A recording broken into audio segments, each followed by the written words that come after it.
You know, he's a good friend of mine. He's a good guy. He expects... Is he a good guy? I don't want to answer that question. Oh, well, I think he's a good guy. I'm going to stick up for him.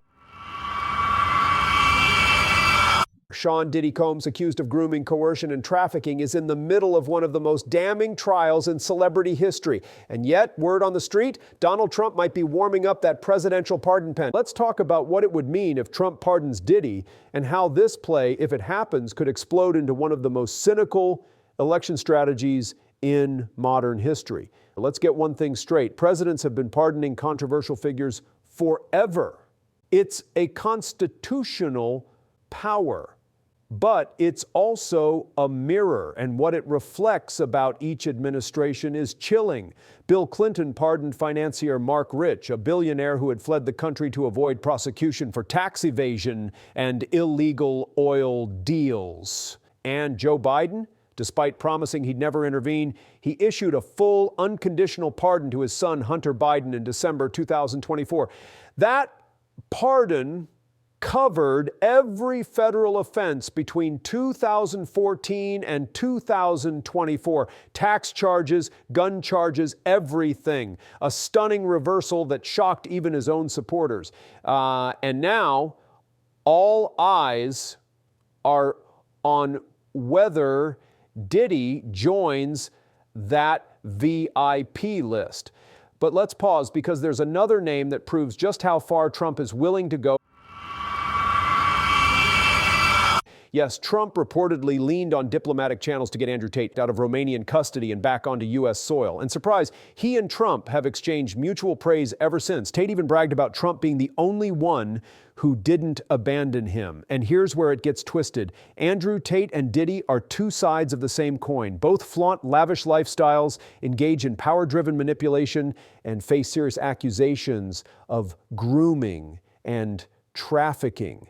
If Trump helped facilitate Tate's return, why wouldn't he extend similar support to Diddy? Heading into the 2026 midterms, a Diddy pardon could be used to appeal to voters Trump's struggling with, specifically younger black men. If Democrats attack the move, Trump gets to say, what about Hunter Biden? And guess what? This time he's got a point. Because once a sitting president pardons his own son, the high ground gets a little shaky. And Trump knows it. Donald Trump's clemency record includes several high-profile black rappers, which many observers see as part of his strategic outreach to the hip-hop community during and after his presidency.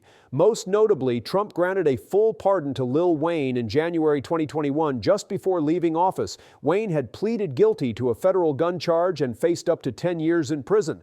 Trump also commuted the sentence of Kodak Black, who had been serving time for falsifying information on federal gun purchase forms. Beyond these, Trump also granted a posthumous pardon to Jack Johnson, the first black world heavyweight boxing champion, a move widely viewed as symbolic.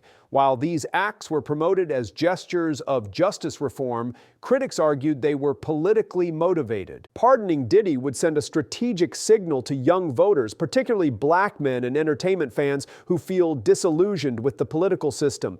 It taps into a cultural lane Trump's already tested.